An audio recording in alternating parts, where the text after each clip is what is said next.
So, hello everyone. I hope you can all hear me. Um, the title of my presentation, of my recording, is The Human Reasons Why OKRs Can Work Like Magic. My name is Evelyn Morio, and I'm a consultant and talent and organization consultant at Accenture. Now, what is talent and organization? There, I want to deep dive a little bit more about that, what type of consulting I at the moment do. But before jumping into that, I want to broadly say a little bit more about myself. So you know actually the why as well, why I chose this topic and why it interests me. So now you're going to see my perfect drawing skills. These ones, beautiful, isn't it? So as you can see, my name is Evelyn. I lived in quite some places. Originally, I'm from Belgium, close to Brussels, the capital. But after my bachelor in psychology, I had like a gap period of 6 months where I volunteered in Honduras as to learn my Spanish, to get kind of a cultural shock. So this is also my interest. I really like to integrate in new cultures, to get to know people from different kind of cultures. Because I think that's quite intriguing how one situation can trigger different kind of perspectives. Also, a little bit why I want to talk to you about, like, I want to deep dive on that one in as well in this presentation. What else? Then I came back from Honduras and I finished my master, and I did that in business psychology, so that you can see over here. And then eventually started my career in Prague, also with Accenture, but then quickly got the opportunity to transfer to Barcelona, where it's a little bit sunnier, and as I already knew how to speak Spanish, that was an easy transition, and this is where I still live at the moment. Then going more to the interest kind of field as well, I care. I hope everybody cares about the environment, but I made the decision to even become vegetarian because of that. Not vegan, unfortunately. I like the cheese too much. And what else? I want to especially talk to you about those two things here on the top. So interests are HR, but as well agile. And I like to read. I'm 100% 100% geek, but I also sometimes like to write poems. And I actually wrote one during my first experience as a Scrum Master, I think already a good 3 years back, about how agile and HR are not that different. And I actually want to read that poem out loud, so you all understand a little bit of why I chose this topic of the human reasons why OKRs can work as magic, because it's kind of that integration between HR and agile. So here goes. Scrum Masters empower a team to collaborate and make effective decisions. HR consultants coach and advise in people matters regarding different HR visions. Both are keen to facilitate a positive and collaborative work environment, so sharing the same ambitions. Scrum is based on the Agile Manifesto, created within software development. How could this ever relate to people development? I myself started discovering this question also rather hesitant. Both HR and Agile are interested in the same kind of teams, motivating employees, a learning culture, and self-organizing teams. Realizing these teams are the main topics of both profession dreams. They are both servant leaders. That is not such a big enlightenment. That is pretty clear when both main goal is to make sure that everyone can work in the best environment. One is more focused on team and the other on company level. So to combine both forces, wouldn't that be the greatest experiment? More and more companies who have switched to Agile are reaping the benefits of it. Now it's up to HR departments. How are they going to change their strategy to enable the best fit? I'm making myself ready to enjoy this next eclipse with a good banana split. would be great. This is the first time, by the way, that I'm doing this. That I'm presenting this topic as a recording, not with a live audience. It would be great if you could share your opinions about that poem. Found it funny, found it interesting. Did you learn something? And also, during this recording, though it is a recording, I still integrated some exercises because I think that helps the thinking process. So please, even if you're watching this offline in your own time, I would encourage all of you to put also your thinking hat up when I'm asking you a question. And let's continue then. So first question I want to ask you all is to think about your favorite movie as a child.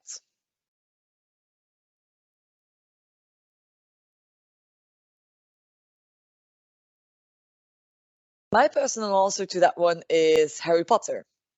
And if you also hopefully got your own movie as a child, if it's now Lion King or Aladdin or whichever, I now want to invite you to think about your favorite character in that movie. So who was it? Obviously, as I already said, it's Harry Potter is my favorite movie. And as I already shared, I'm quite a geek. I'm a girl. So guess who was my favorite character? Hermione, of course. Now, why this exercise, you might wonder? Because, unfortunately, child movies have the tendency to split the world into two, good and bad. But fortunately, we all want to be one of the good guys. Or so far as many times that I did this experience, asked this question to a live audience, I never had the answer that somebody want to be Voldemort or Scar. And it did got me thinking. Now, if we all want to be eventually be part of the good side, we all want to do good things, have a positive impact, then how does it come that we still have so many discussions in our day-to-day life? I want to answer that question with a test. Because already on the course of the years, especially in the course of the last 50 years, where there was a boom in data availability, in information availability, and nobody can almost deliver an end result on their own anymore in this world. So collaboration is key, and a lot of people already tried to align a group of people to work towards a common goal. And one key term there is objectives. So let us think about a good objective. I would just want to put this test, and I'm going to give you a very easy objective, which is a shoe, like literally a walking shoe. That's your objective, to draw me a shoe. Everybody understands the objective? I hope so. I don't, again, normally I do this with a live audience, but I would invite you to open up your paint maybe, or draw something on a notepad that you have next to you, and draw me a shoe. Normally I do this with a live audience, and I give them also a time, which is like 1 minute, because not only the objective should be clear, the timeline should also be clear, because obviously your shoe is going to look a little bit different than when you have 1 minute after 5 minutes after a whole day.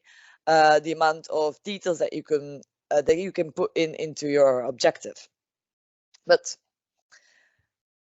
with this test, I really hope that it's all clear.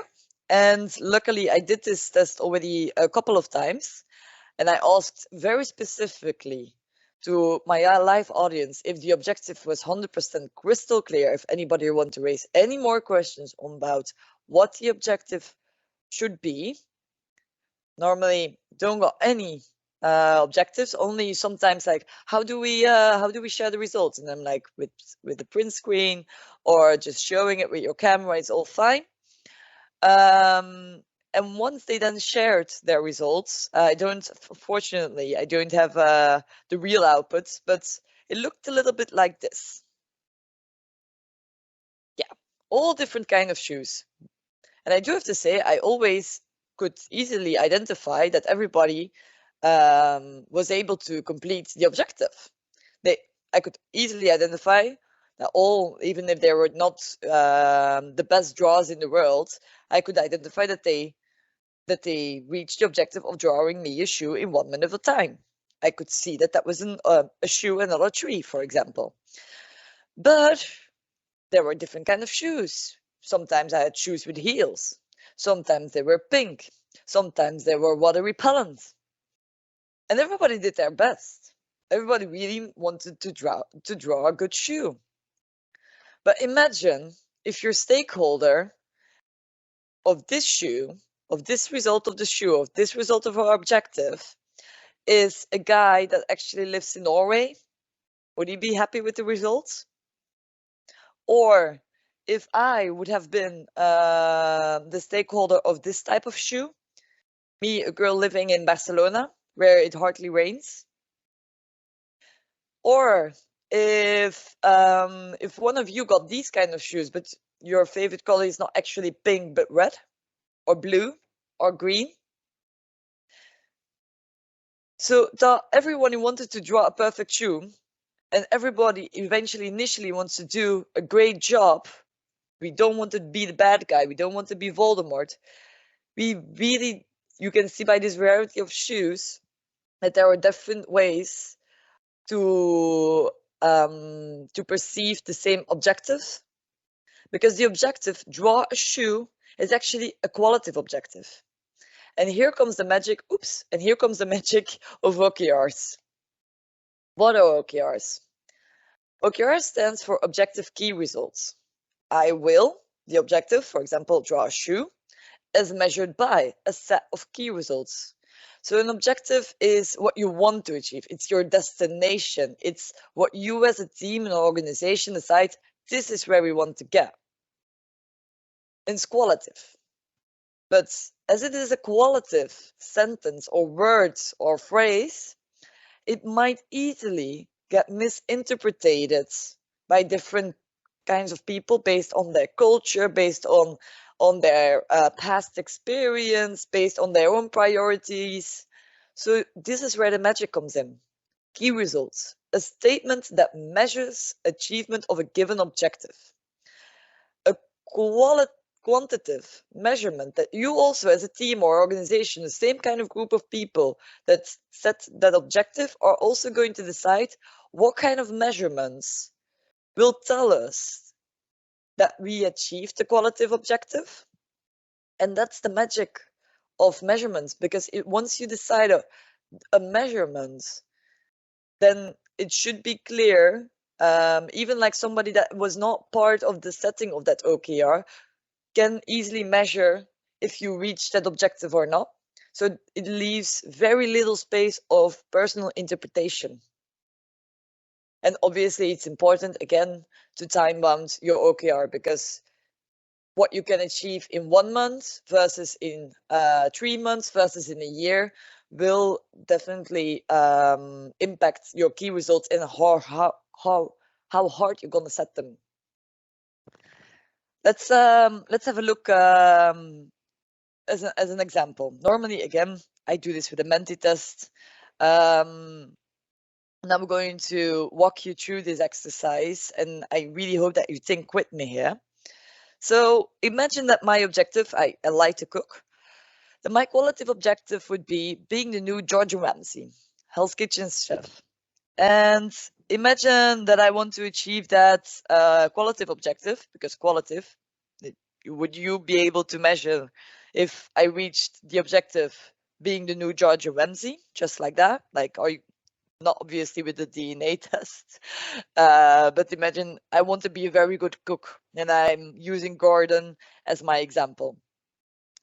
Now with just that objective, we won't be able to measure it. So we need to think about some good key results that I can measure for myself, and or anybody else can measure if I actually reached my OKR in 3 months' time. And I give here 4 examples of possible key results, and you have to think with me if they're actually bad or good key results. So the first one, don't burn food. Good or bad key results? In the beginning, people might think, "Ah, good one," because you don't want, like, as a good chef, you don't burn your food, right? You can measure it, right? Like, did I burn it or didn't I burn it? It's quite clear. If it's black, it's burned. If it's not black, it's not burned. But in those 3 months time, imagine that I cook 100 times, and only in the once in 100 times that I cooked, I burned my food.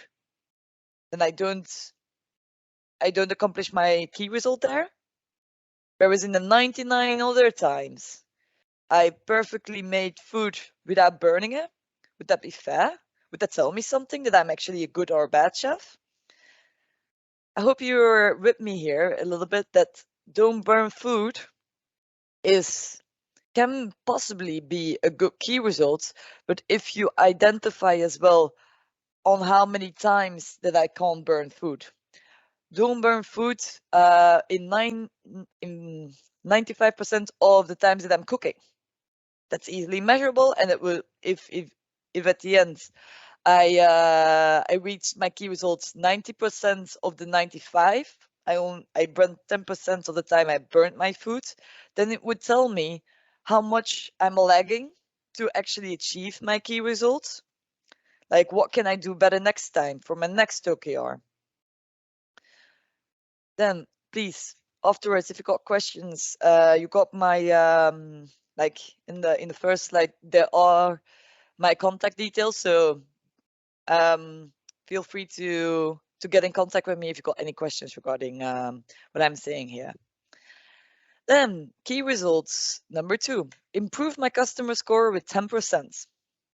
Good or bad? So customer score. Why would I want to be a good chef? So people actually enjoy my food.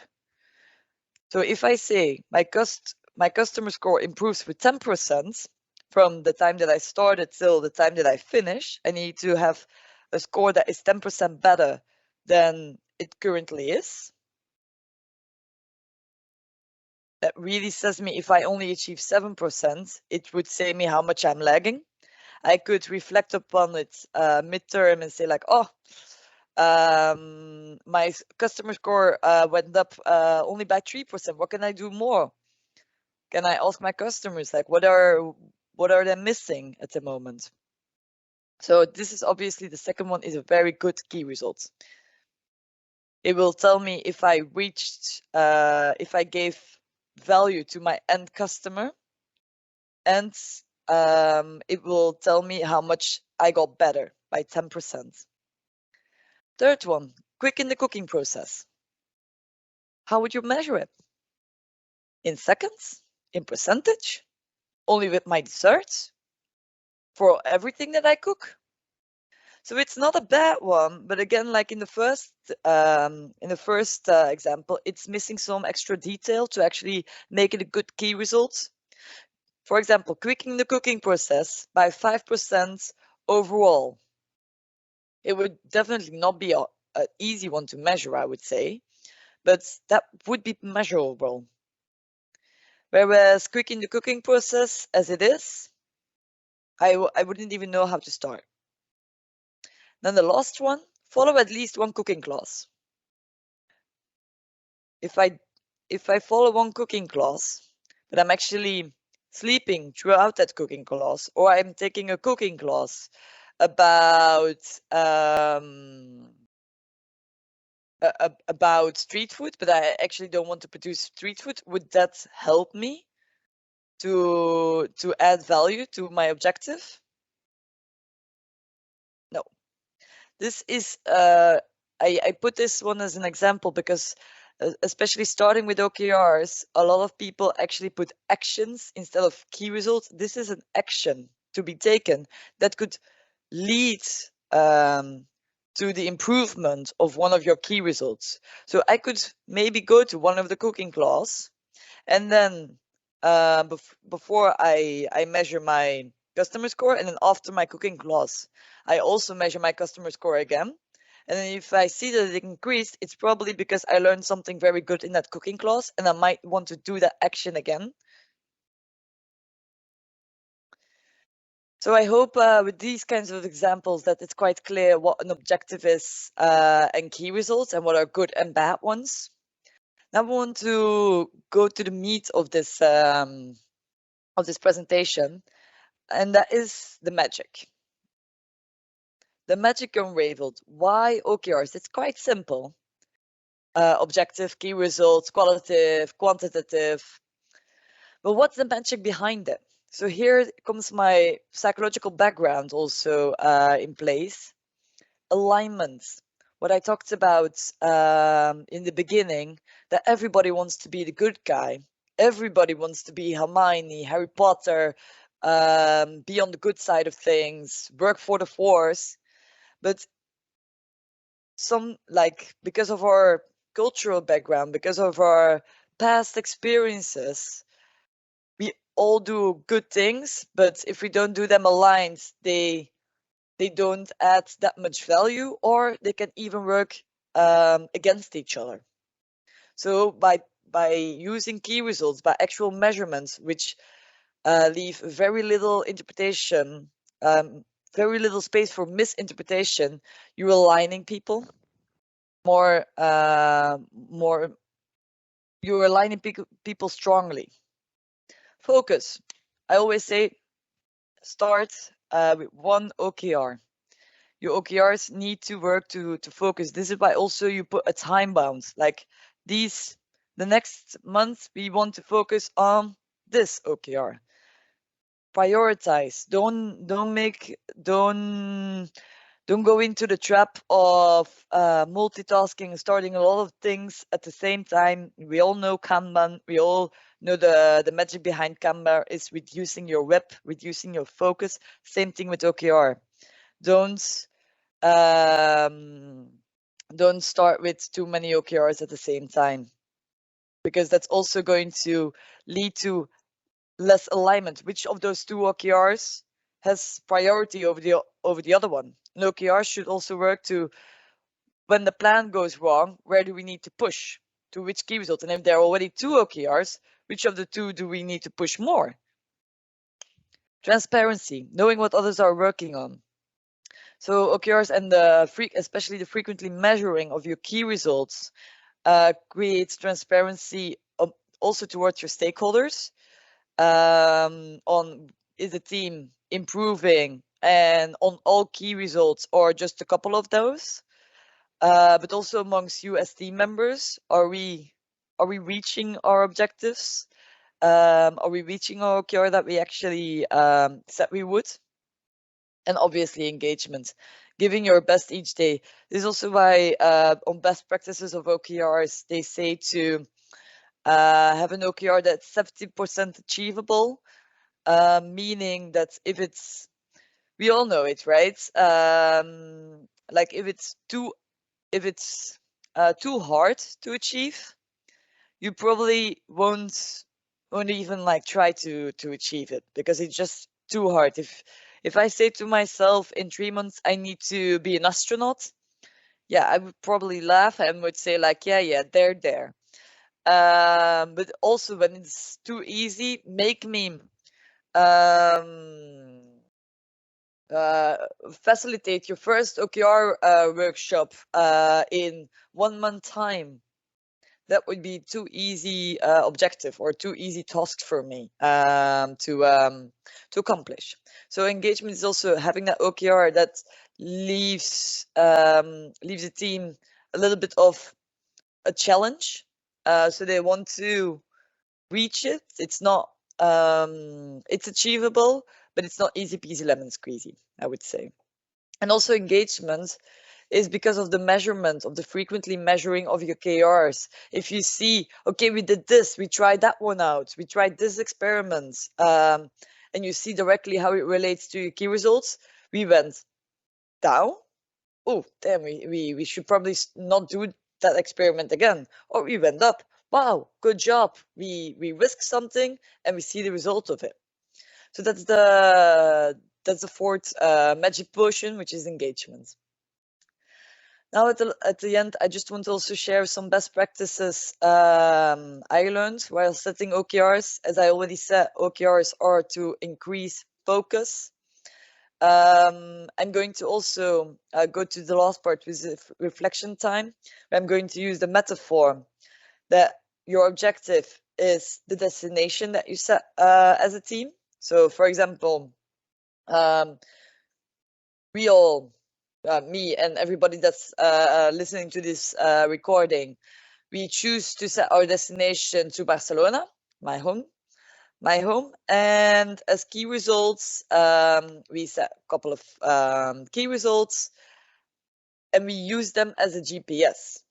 Like, key results should be used as a type of GPS. Imagine that we all start in Paris, our destination is Barcelona, and we have the GPS to tell us that if we're going on the right track or not, and if we eventually make our destination in time or not. Now, imagine that I am the bus driver for the first time, and I'm not looking at the GPS for 2 hours. What could easily happen? I took the wrong exit, took the wrong direction the first time, and we eventually, after 2 hours, we were in Brussels instead of in Lyon. Or what would have happened if I, as a bus driver, look at the GPS after 5 minutes? Now, if I get off track, your key results should serve to reflect frequently, to notice rapidly if you as a team get off track, because how faster you notice that you're off track, and how faster you can mitigate and get you back on the route, and you can learn, like, why did we get off track from the very first time? So here, for example, is also that's the print screen here in the bottom, which is a way to reflect. Here is your OKR. You measure where you are at that moment. Based on where you are in that moment, you set some priorities for that week, and then also the priorities for the next weeks. Easy peasy, easy to fill in. And yeah, I think a good weekly forum to make your OKR and the latest score on them transparent and to be used as a GPS. This one is, by the way, from the book Radical Focus that I read, which I also can 100% recommend. Easily explains what OKRs are about, the do's and the don'ts, I would say. As well, a good thing is to involve everyone, also stakeholders, but limit their or set their expectations right. They can be involved on setting the OKR, but the eventual confidence vote on how confident do you feel that we can reach that OKR in 3 months' time on a scale from 1 to 5 normally, they can't be in there. Why not? Because they are eventually not the ones that when the bus breaks down, for example, the plan breaks down, they're not going to go outside. They're not even in the bus. They just set the destination with us. They set what GPS we're going to use, but they're not they're not passengers on the bus. So when the bus breaks down, they're not going to go outside to help push. And that's what you want. Like, you want to make sure that everybody in that bus, everybody that sets the OKR, everybody that needs to put their effort and skills to work to make that OKR, that they feel comfortable in reaching that end destination, that end OKR. And reachable, as I said before, 70% is a good score.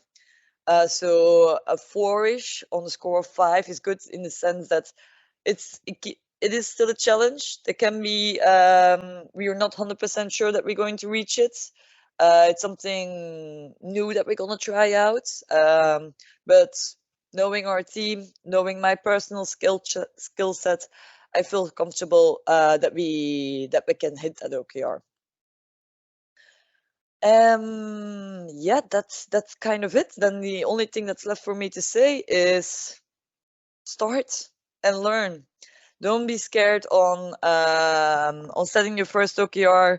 The most important thing is that you do it as a team, And also there a tip is to your first time bound, your first how like time frame for your OKR, start maybe with a month, because the possibility that you're actually going to achieve your OKR is quite low in the beginning. It's a new tool that you as a team will start losing. So with every new tool, there needs some onboarding time, there needs some knowledge transfer, ability to learn. So just start it, and then you will see slowly how by each OKR that you set for yourself, you and your team will start growing on using the OKR as a guide, as a guide for your destination and your GPS. And thank you all for staying with me. I hope you found this useful. And if there are any questions, please don't hesitate to reach out, and have a happy day.